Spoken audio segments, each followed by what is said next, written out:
पूरी हम यहाँ पर बैठे हुए थे, उधर लड़का हमारा लेटा हुआ था और हम बाइबल पढ़ रहे थे बैठे हुए, तभी ये छत गिरी और बिल्कुल हमारे पास थी, लेकिन हमारे किसी को भी ठेस नहीं आई। ये परमेश्वर का धन्यवाद हो। परमेश्वर अनुग्रहकारी है, दया से भरा हुआ परमेश्वर है और अपने लोगों को दया करता है। यकीनन वो यही चाहता है कि हम उसके साथ चलें, उसकी महिमा करें, उसकी इच्छा को अपने जीवन में पूरी करें। बहुत सी चीज़ें हैं, बहुत सी मजबूरियां हैं, परेशानियां हैं जो हमें आकर सताती हैं और परमेश्वर के पास आने से रोकती हैं। ये बड़ी भारी चीज़ है। इससे हमें बचने की आवश्यकता है और अपने को सचेत रहने की आवश्यकता है। परमेश्वर आज चाहता है कि हम ये बात जानें कि हमारी बुलाहट परमेश्वर की ओर से है। हमें उसने बुलाया है और अपने जलाल के लिए, अपनी महिमा के लिए बुलाया है। आज सारी दुनिया के लोग इस बात को जानते हैं और नहीं जानते तो आज जान लें कि संसार में बहुत सारे लोगों को, संसार के एक भी जन को परमेश्वर नहीं चाहता कि वो नाश हो। सबको बुलाया, सारी दुनिया को बुलाया, लेकिन कितने लोग अपने बुलाए जाने पर गौर कर रहे हैं, अपने बुलाए जाने पर चल रहे हैं। इस बात की आज हमें सोच विचार के आगे फैसला करना है कि हम क्या करेंगे, हमें क्या करना चाहिए। हम देखेंगे मत्ती रचित सुसमाचार और उसका 22 अध्याय 14वें पद को देखेंगे। 14। हाँ जी। क्योंकि बुलाए हुए तो बहुत हैं, क्योंकि बुलाए हुए तो बहुत हैं, चुने हुए थोड़े हैं, लेकिन चुने हुए थोड़े हैं। यहाँ पर प्रभु यीशु मसीह ने एक मिसाल दी कि बादशाह के बेटे की शादी आ पहुंची है ना? और उस शादी में बड़े खास खास लोग बुलाए गए, लेकिन किसी ने उस शादी में आना नहीं चाहा। लेकिन हम देखते हैं कि फिर कई जतन किए लेकिन कोई नहीं आया। तब इस न्योते को, इस दावत को आम कर लिया गया, जनरल कर दिया गया। हर एक को जो कोई भी आए वो आए। तो सबको बुलाया, कहा, बादशाह ने कहा जाओ चौराहों पर चले जाओ, बाजारों में चले जाओ, जो मिले तुम्हें उन्हें ले आओ। वहां बड़ी भीड़ लगी और जब भीड़ मेहमानों से भर गई तो बादशाह अपने मेहमानों को देखने आया। क्या चीज वो चेक कराने की है? और क्या चेक किया कि लोग सब शादी का वस्त्र पहन के आए हैं कि नहीं। तो देखा कि एक आदमी है जो शादी की पोशाक नहीं पहना था। एक आदमी। तो हम यहां पर सोच सकते हैं, देख सकते हैं कि एक नहीं जाने कितने अनेकों लोग हैं। वो बुलाए तो गए हैं लेकिन शादी की पोशाक की तैयारी उन्होंने नहीं की है कि शादी में पोशाक पहन कर जाए। और जब वहां पर देखा कि तो ये कैसे आ गया भाई, हैं कि तू यहाँ बगैर शादी की पोशाक पहने, बगैर विवाह का वस्त्र पहने हुए तू यहाँ कैसे आ गया। तब उसने उसको आज्ञा दी कि इसको अंधेरी कोठरी में डाल दिया जाए, जहां रोना और दांतों का पीसना होगा। तब ये बात आई कि बुलाए हुए तो बहुत हैं लेकिन चुने हुए थोड़े। हम कहां पर अपने आप को रखते हैं कि हम बुलाए हुए में सिर्फ रहेंगे या चुने हुए में रहेंगे। आज ये चुनाव हमें करना है, हमें सोचना है। इसी तरह हम देखते हैं कि एक और उदाहरण है 10 कुआनियों का, जिसमें 5 समझदार और 5 बेवकूफ। 5 ने तो अपने साथ में अपनी मचाले ली और अपनी कुप्पियों में तेल भी ले लिया। लेकिन 5 जो बेवकूफ थी, उन्होंने 5 मसाले तो ले ली, मसालों में तेल था, लेकिन जब दूल्हे के आने में देर हुई तो क्या हुआ कि वो सबकी सब सो गई। और ठीक 12 बजे आधी रात को धूम मची कि दूल्हा आ गया। तब सब हड़बड़ा के उठी और अपने अपने मसाले ठीक करने लगी। लेकिन जिनके पास में कुप्पियों में तेल था, उन्होंने अपनी मसालों में तेल भर लिया। लेकिन इनके पास तेल था ही नहीं और इन्होंने मांगा और इन्हें तेल नहीं मिला। हाँ, लेकिन जो लोग तैयार थे, ये बाजार में ढूंढ रही है, बाजार में जा करके, हाँ, इन्होंने तेल ढूंढा, इन्हें तेल नहीं मिला। हाँ, नहीं मिला। लेकिन क्या था, तब तक द्वार बंद हो गया, दरवाजा बंद हो गया। और जब दरवाजा बंद हो गया तो उसके बाद में बहुत देर के बाद ये भी 5 पहुंची। हम देखेंगे मत्ती 28 सुसमाचार उसका 25 अध्याय और उसके 11 पद। इसके बाद वे दूसरी कुंवारियां भी, हाँ, 11 इसके बाद वे दूसरी कुंवारियां भी आकर इसके बाद वे दूसरी कुंवारियां भी आ गईं, कहने लगी, हे स्वामी, हे स्वामी, हे स्वामी, हे स्वामी, हमारे लिए द्वार खोल दे। हमारे लिए द्वार खोल दे। उसने उत्तर दिया कि मैं तुमसे सच कहता हूँ, मैं तुमसे सच कहता हूँ, मैं तुम्हें नहीं जानता, मैं तुम्हें नहीं जानता। इसलिए जागते रहो, इसलिए जागते रहो, क्योंकि तुम नहीं जानते, तुमने उस दिन को, क्योंकि तुम ना उस दिन को जानते हो, ना उस घड़ी को, ना उस घड़ी को जानते, ना उस दिन को जानते हो। इसलिए जागते रहो, दूल्हा किस वक्त आ जाए। हमारी क्या तैयारी है? हम क्या अपने आप में कोई तैयारी रखते हैं? अगर हम तैयारी नहीं रखते तो बड़ी दिक्कत हो जाएगी।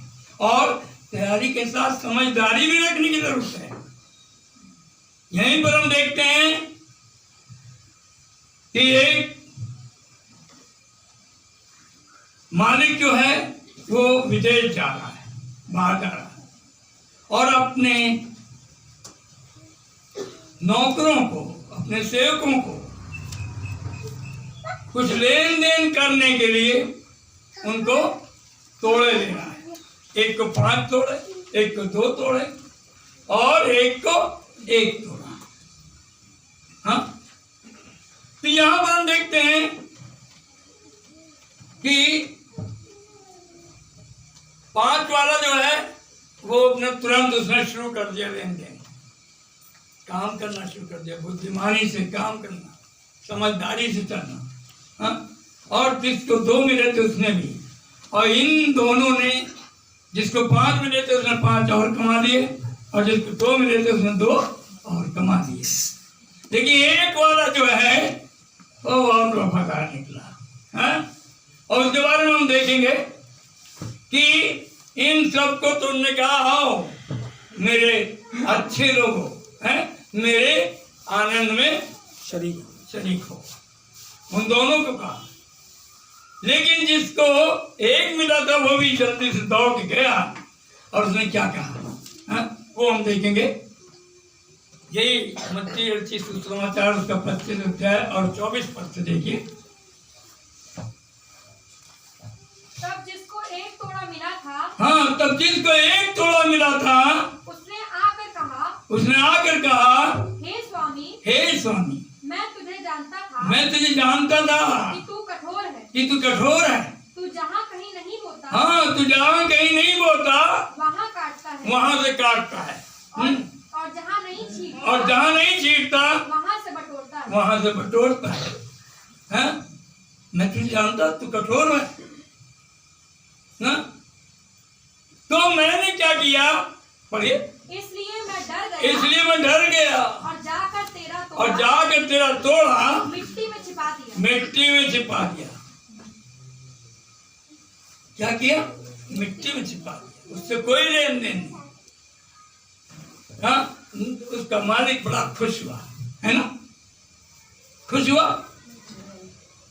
आज हमें भी तोड़े मिले हुए हैं, हमें भी आशीष मिली हुई है, हमें बरकतें मिली हुई हैं, हमें अपना ज्ञान परमेश्वर ने बांटा हुआ है, अपना धन उसने हमें दिया है। क्या हम उसके धन का सदुपयोग कर रहे हैं? क्या हुआ इसके साथ? उसके स्वामी ने उसे उत्तर दिया, हे दुष्ट और आलसी दास, जब तू ये जानता था कि जहाँ मैंने नहीं बोया वहां से काटता हूँ, और जहाँ मैंने नहीं बखेरा वहां से बटोरता हूँ, तो तुझे चाहिए था कि कि मेरा रुपया सर्राफों को दे देता, साहूकारों को दे देता। तब मैं आकर अपना धन ब्याज सहित ले लेता। कुछ किया ही नहीं तूने तो। आज हम क्या कर रहे हैं? हमें तो मिला हुआ है, हमें परमेश्वर का ज्ञान मिला हुआ है, हमें परमेश्वर का धन मिला हुआ है, हमें परमेश्वर का दिया हुआ जीवन मिला हुआ है। कितना कारगर बना रहे हैं, कितना कारगर। प्रियो, हम इस बात को जानते हैं। हमने बहुत सारे उदाहरण बाइबल में इस तरह देखे। नूह को परमेश्वर ने कहा एक जहाज बना, और उसका पूरा नमूना उसको दे दिया और वो बनाने लगा। मालूम उस जहाज को बनाने में कितने दिन लगे? कितने लोग जानते हैं? नूह ने ये जहाज कितने दिन बनाया? 120 वर्ष तक बनाता रहा, चुपचाप बैठा रहा है? वो बनाता रहा और प्रचार करता रहा। जो कोई जहाज में आएगा वो बच जाएगा। कि लोग मकान बनाने में, शादी ब्याह करने में मशगूल रहे, और उन्होंने नूह की बात नहीं सुनी। पूरी दुनिया के लोगों ने परमेश्वर की बात नहीं सुनी और उस कश्ती में, उस जहाज में प्रवेश नहीं किया। कितने लोग उसमें गए? 8 लोग। नूह की पत्नी, उसके 3 बेटे और 3 बहू। केवल इतने लोग गए। अब आप देखिए कैसे ये सिद्ध होता है कि बुलाए हुए तो बहुत हैं लेकिन चुने हुए थोड़े। हमारा चुनाव हुआ है क्या? हम चुने गए हैं? यदि चुने गए हैं तो चुने हुओं की तरह क्या हम अपना जीवन बिता रहे हैं? क्या हम वैसा काम कर रहे हैं? अगर हम ऐसा नहीं कर रहे तो क्या होगा? क्या हो सकता है? परमेश्वर हमें बताना चाहता है और सिखाना चाहता है। जब इस्राएलियों को मिस्र से निकाल लाया परमेश्वर, तो जब वो निकले थे तो सोचो कितने थे? कितने थे? 6 लाख। 6 लाख सिर्फ मर्द थे।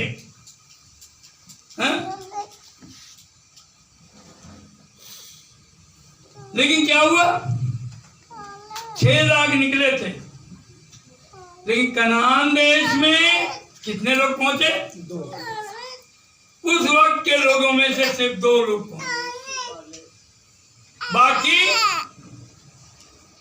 जंगल में मर गए। जंगल में मर गए और परमेश्वर ठहरा रहा और उन्हें वहीं घुमाता रहा पहाड़ के चारों तरफ। वो घूम रहे, चक्कर काट रहे हैं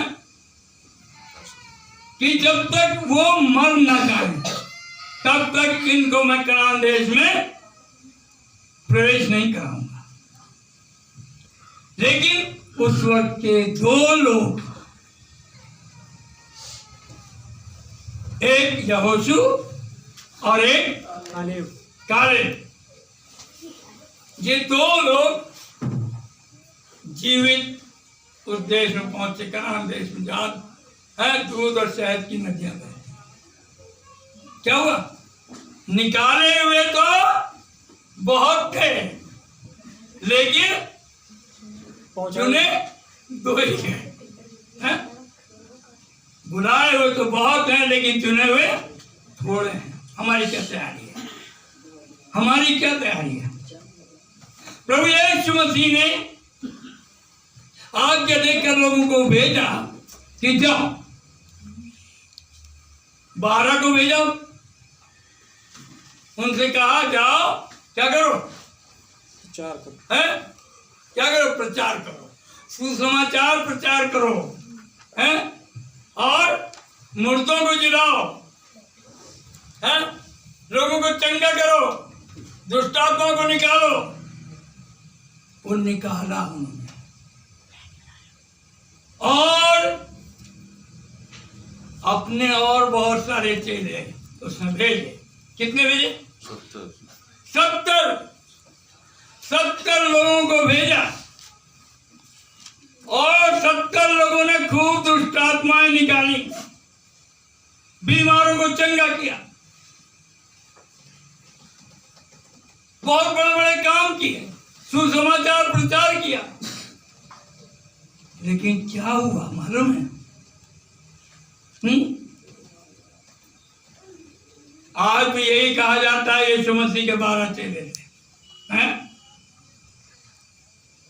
यीशु मसीह के 12 चेले थे, लेकिन वो 70 कहाँ गए? उनके बारे में बता रहा हूं।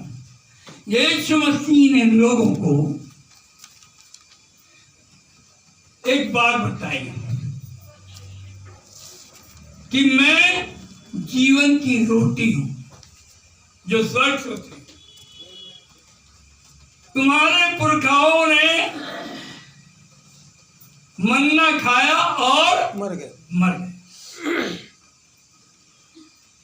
लेकिन मैं वो रोटी हूं जो मुझे खाएगा वो ना मरेगा, वो नहीं मरेगा। क्या कह रहा? हम देखेंगे यूहन्ना रचित सुसमाचार उसका 6वां अध्याय और उसके 53 पद। यीशु ने उनसे कहा, मैं तुमसे सच सच कहता हूँ, मैं तुमसे सच सच कहता हूँ, जब तक मनुष्य के पुत्र का मांस न खाओ, जब तक मनुष्य के पुत्र का मांस न खाओ, उसका लहू न पियो, तुम्हें जीवन नहीं। तुम्हें जीवन नहीं। Praise the Lord. हम कितना महत्व देते हैं उसके मांस को, हैं? पाक ऐसा को भी हम छोड़ देते हैं, कोई शरीक नहीं होते। क्या होता है? अरे क्या होता है, कुछ रिश्तेदार आ गए थे इसलिए हम पाक ऐसा नहीं आए, हैं? लेकिन यीशु मसीह कह रहा है, क्या कह रहा है? यीशु ने उनसे कहा, मैं तुमसे सच सच कहता हूँ, मैं तुमसे सच सच कहता हूँ, जब तक मनुष्य के पुत्र का मांस न जब खाओ, तक मनुष्य के पुत्र का मांस न खाओ, उसका लहू न पियो, और लहू न पियो, तुम्हें जीवन नहीं। तुम्हें जीवन नहीं। जो मेरा मांस खाता और मेरा लहू पीता और है, मेरा लहू पीता है, अनंत जीवन उसी का है, अनंत जीवन उसी का है, और मैं अंतिम दिन अनंत जीवन उसी का है, और अंतिम दिन मैं उसे फिर जिला उठाऊंगा। फिर जिलाऊंगा। अब हम देखेंगे 64 है इसीलिए। परंतु तुम में से कितने ऐसे हैं जो विश्वास नहीं करते हैं? क्या बात है? हम इस बात को यकीन नहीं करते। अरे ठीक है, अगले महीने ले लेंगे, इस महीने ना सही है। क्या है? तुम्हें से कितने ऐसे हैं जो विश्वास नहीं करते? क्योंकि यीशु तो पहले ही से जानता था, जो उसके मन में है। को जो विश्वास नहीं करते वे कौन है? वो कौन है जो विश्वास नहीं करते? वो कौन है? आज भी वो हम सबको जानता है। हम कितने परमेश्वर में चल रहे हैं, कितने परमेश्वर के साथ हैं, कितने परमेश्वर की महिमा कर रहे हैं, कितना उसके लिए दुख उठा रहे हैं, कितना परिश्रम झेल रहे हैं, वो हमें सब देखता है। हमारा इरादा क्या है? और क्या हुआ, यही चेहरे, क्योंकि उसके बहुत ढेर सारे चेहरे थे, 70 का जिक्र है लेकिन और ज्यादा थे, है? तो उन चेहरों ने कहा ये बात नागवार है, ये क्यों कर अपना मांस हमें खाने को देगा और अपने लहू पीने को देगा। इस बात से उन्होंने ठोकर खाई और वो उल्टे फिर गए, वो उल्टे फिर गए। कितने चेहरे चले गए। यहाँ पर ये सिलेक्टेड पीपल की बात हो रही है, जिनको सेलेक्ट किया, जिनसे मोर्चे हुए, जिनसे बड़े बड़े काम हो गए, लेकिन वो कहाँ चले गए हम देखेंगे 66 आयत से। इस पर उसके चेलों में से बहुतेरे उल्टे फिर गए और उसके बाद उसके साथ न चले, साथ फिर नहीं रहे, उसके बाद साथ फिर नहीं रहे। क्यों?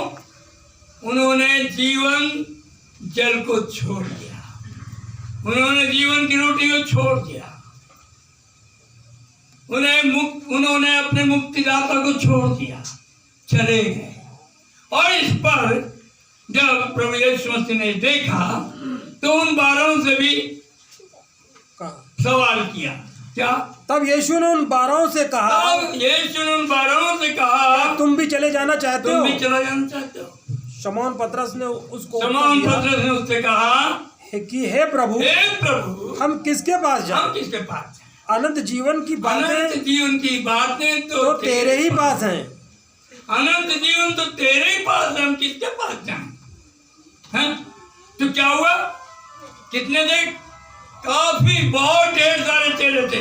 70 का जिक्र हमने पहले बताया आपको, 12 का भी, लेकिन ये 12 ही रुके और 12 में से भी एक चला गया, शैतान था, है? एक शैतान था। तो क्या हुआ? इतने चेलों में भी जिन्होंने बड़े बड़े मोर्चे देखे, बड़े बड़े मोर्चे किए, हैं, बड़े काम किए, तो अभी उनमें से कितने लोग गए? बचे 11 लोग, हैं? सोचिए, बुलाए हुए तो बहुत है लेकिन चुने हुए थोड़े हैं। प्रियो, आज हमें अपना सिलेक्शन करना है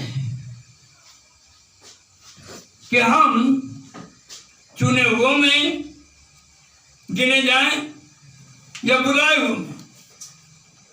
क्योंकि बुलाए हुए तो बहुत हैं लेकिन चुने हुए थोड़े हैं।